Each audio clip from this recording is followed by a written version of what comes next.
Buen día, buenas tardes sexto. Hoy vamos a ver dos clases diferentes de ángulos, ¿sí? Hasta ahora vimos los complementarios y los suplementarios. Siempre hablamos de pares, ¿sí? En el caso de los complementarios, un par de ángulos que entre ambos midan 90. En el caso de los suplementarios, un par de ángulos que entre ambos midan 180, ¿sí?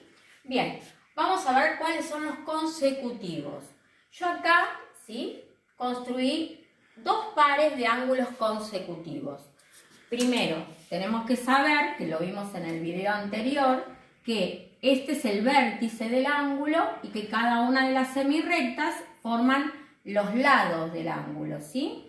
Bien, yo acá tengo un ángulo, en el primer caso, tengo un ángulo que se llama MOA y tengo otro ángulo que se llama AOS, ¿sí? Que es esta abertura y esta abertura. Estos dos ángulos forman un par de ángulos, ¿sí? ¿Y por qué decimos que son consecutivos?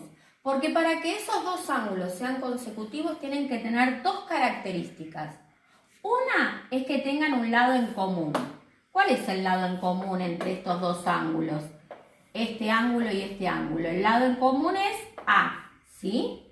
Ese es el lado en común entre este ángulo y este otro, ¿sí? Que se llaman MOA y AOS, ¿sí? Estos dos ángulos son consecutivos. ¿Por qué? Porque tienen un lado en común, pero además tienen un vértice que comparten.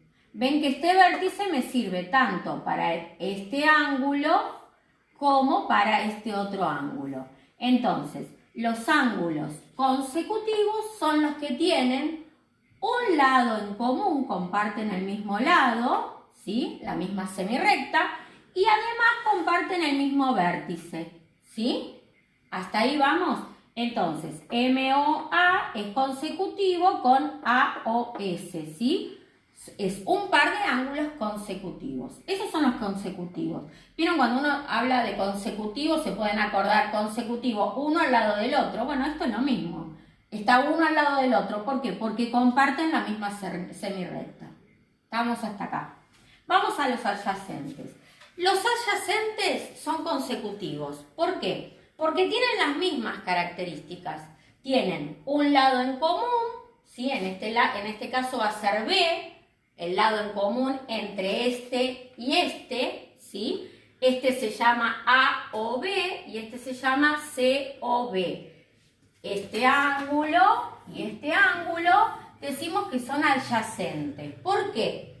Primero, son consecutivos. ¿Por qué? Porque tienen un lado en común y tienen un vértice en común. La única diferencia con los consecutivos, ¿cuál es? Que tienen, entre los dos suman 180, ¿sí? Esa es la característica que tienen que tener para que esos consecutivos sean adyacentes. Entre los dos tienen que medir 180. Entonces, los adyacentes son consecutivos. ¿Estamos? No a la inversa.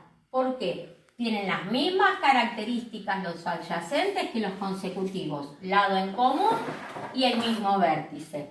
Lo único que los diferencia es que entre los dos, sí o sí, para que sean adyacentes, tienen que sumar 180 entre los dos. Como es este caso, suman 180. Entonces, AOB es adyacente a AOC. AOB es adyacente con BOC, ¿sí? Bien, todos los adyacentes son consecutivos, lo cual no quiere decir que todos los consecutivos sean adyacentes. ¿Por qué? Porque los consecutivos no tienen por qué medir 180. En cambio, los adyacentes deben medir 180.